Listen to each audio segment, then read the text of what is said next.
What's up guys, I'm James Withee, and today I'm going to be answering your questions about tattoos.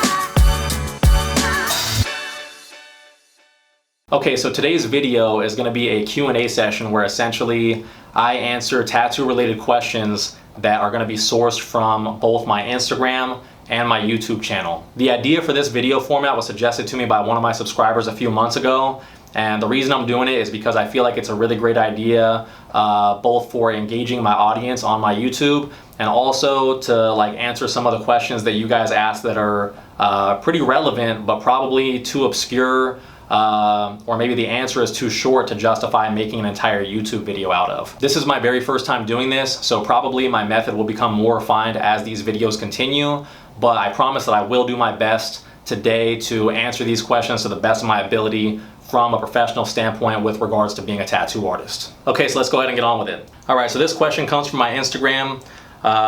This person hit me up and said, "Hey, what's up, man? I need your advice." Praying hands emoji.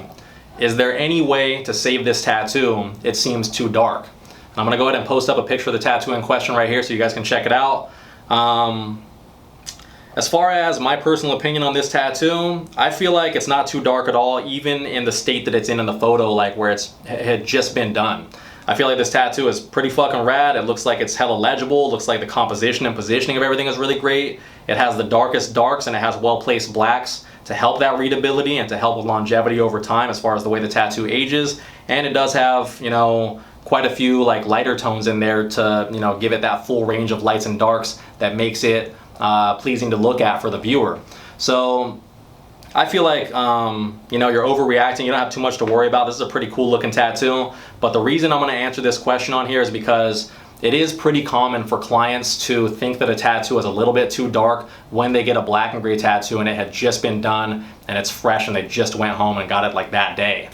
The reason why is because with the translucent gray wash system that tattoo artists use for black and gray, you see a lot of the redness and irritation and bruising of the skin through that translucent wash, and that bruising, that redness, makes the tattoo look darker than what it would when it heals. So, you know, that redness and that bruising goes away probably over the course of I don't know, anywhere between 3 and 6 weeks on average with black and gray tattoos. And as that redness and bruising goes away, all that's left are the pigment particles that are actually permanently deposited in the skin. And as a result, the tattoo ends up looking 20 to 40% lighter than what it did when it was fresh, excluding the blacks, which usually only lighten up 10 to 20% if everything goes right. So this message was sent to me a couple of weeks ago. I'm sure by now this person has seen that their tattoo has lightened up quite a bit in those areas that aren't black. And hopefully they're pleased with the result, because I feel like it's a pretty good tattoo. And you know, if I saw this one just out in public on the street and somebody had showed it to me, I'd be like, yeah, that's pretty fucking nice there, and I'd be telling the truth when I say that. So don't worry about that one.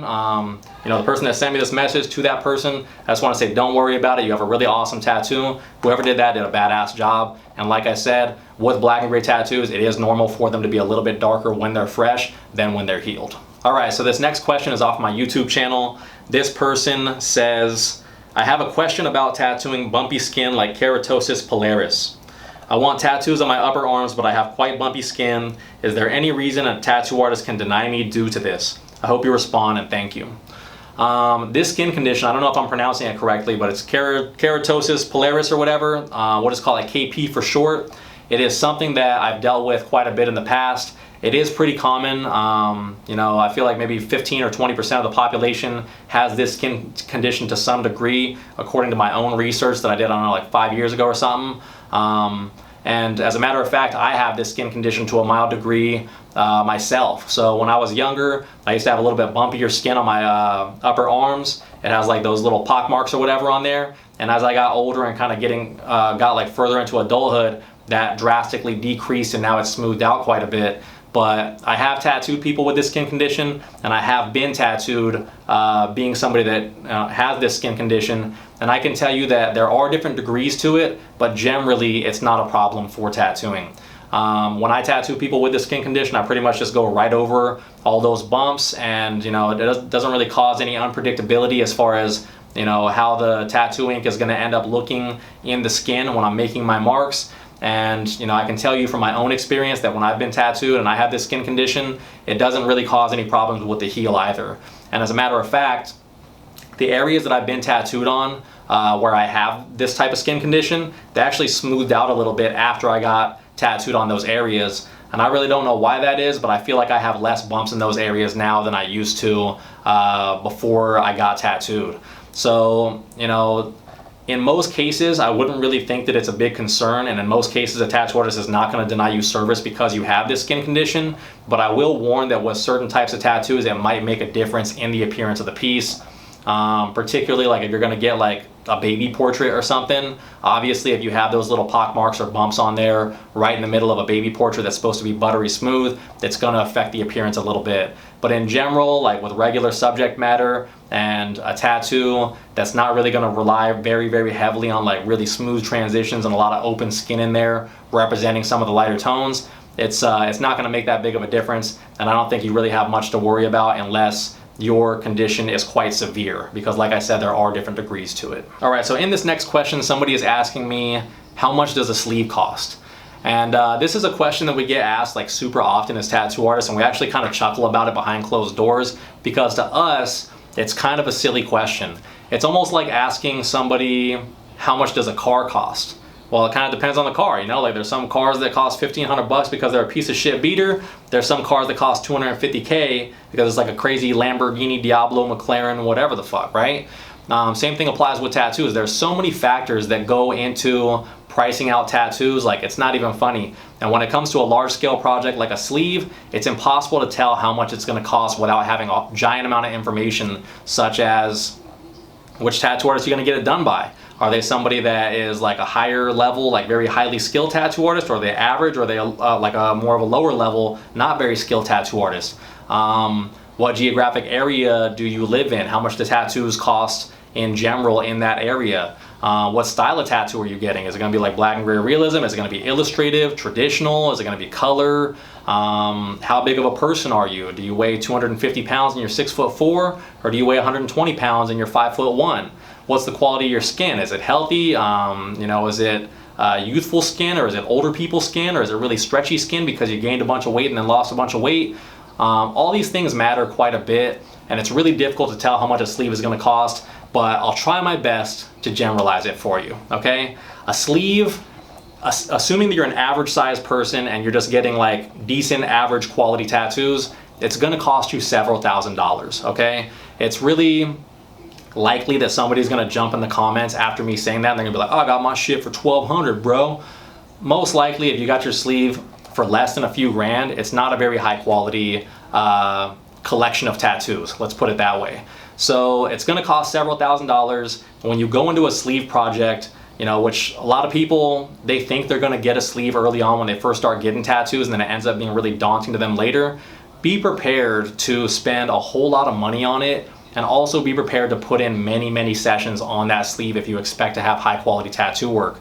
Asking how much it costs is a very difficult, thing for us to answer as tattoo artists, but just know that, before you undertake, before you go ahead and try to proceed with getting a full sleeve of a tattoo, just make sure you're in a really great financial situation where you do have a lot of disposable income to dump into that arm over and over and over the course of 1 to 3 years until that thing is done. And expect to be coming back to the tattoo shop, like I said, for many, many sessions. It could take 5 sessions if you get tattooed by somebody that's very, very fast. It could take 15 or 20 sessions if you get tattooed by somebody that's slow, or if you have really detailed, intricate work going on in your arm. So, like I said, pretty difficult question to answer, but I hope that helps. The answer is that it's going to cost a lot. This next person off my YouTube channel asked me, do you ever come to the East Coast tattooing? Absolutely, I do. I go to the East Coast quite a bit. This year I was in Philly, I was in Boston, I was in New York City a couple of times, one time in Queens and one time in Midtown Manhattan, amongst others that I'm probably forgetting right now. But I do go to the East Coast quite a bit for tattoo conventions, and I do tattoo at those conventions. I probably go to the East Coast more often than I do the South or the Midwest, like Chicago or something like that. So, you know, just be aware of that. People ask me that quite a bit on this channel, especially people from New York City. People ask me if I go to that city fucking all the time, man. I love New York City. I'm there like probably like twice a year for the past 3 years. I've been there like 8 fucking times in the past 3 years, I think. So, yeah, definitely. I like to travel to the East Coast. If you guys want to know more about my travel schedule and whether or not I'm going to be in a city that's either your city or one of the ones that is adjacent to where you're at, check my website out. It's www.jameswithee.com. I have one page on that website that specifically lists all my travel dates for the conventions that I'm going to be doing. So if you peep that out, then you'll be well aware of where I'm traveling and when I'm going to be there.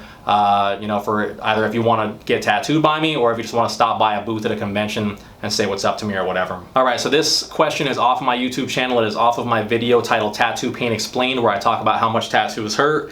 This person is asking me whether or not regular tattoo method would be similar to the pain of a stick and poke tattoo. So I guess they're kind of talking about the comparison between like an electronic tattoo machine, like conventional electromagnetic coil machine or rotary or whatever, and a stick and poke method.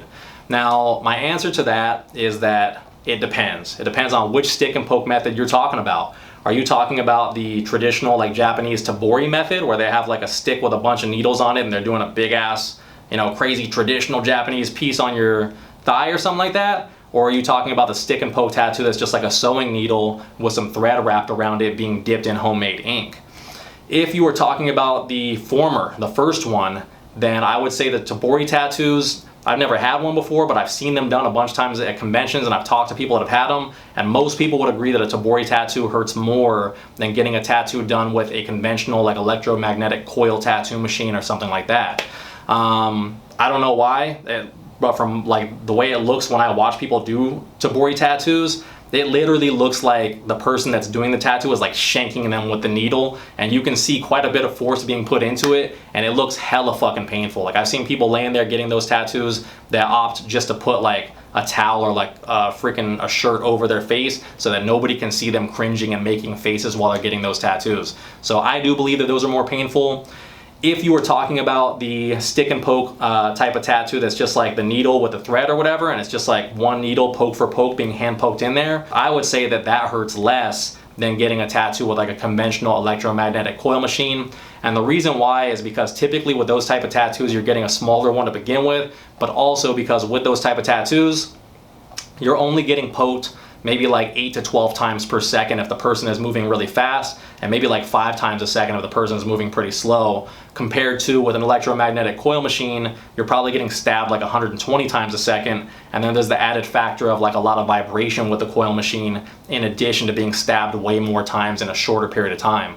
So yeah, to summarize all that, tabori, like the traditional Japanese stick and poke, is probably going to hurt worse than regular professional tattooing that you would find in the United States of America. And stick and poke that's like the single needle, like homemade type of stick and poke, that's going to hurt less than a regular tattoo that you would find in a tattoo shop. All right, so that's about it for today's video, guys. I really don't want to get into a situation where I have way more questions that I answered than what I'm willing to make a video out of. You know, I don't want this to be like a half an hour long, 45-minute long video. So I'm going to try to keep this one pretty short and sweet. But yeah, hopefully you guys enjoyed the video.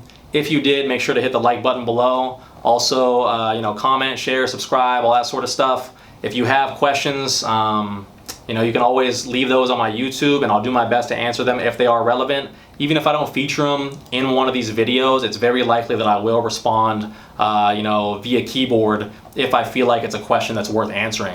And also, you guys can pop over to my Instagram if you want. It's at James Withee Tattoo on IG. And if you want to, you can send me questions on there that I might feature in these videos. But just know that on IG, I really don't respond to too many DMs when it comes to the questions, because if I got to type in the responses with my thumbs on my phone, then it takes me much longer than it does on the computer with a keyboard. And there's just so many questions on there that sometimes it's not worth it for me to like try to ask or answer people's specific inquiries on there. So that's about it. In any case, I really appreciate you guys watching, and I hope you have a nice day. See ya.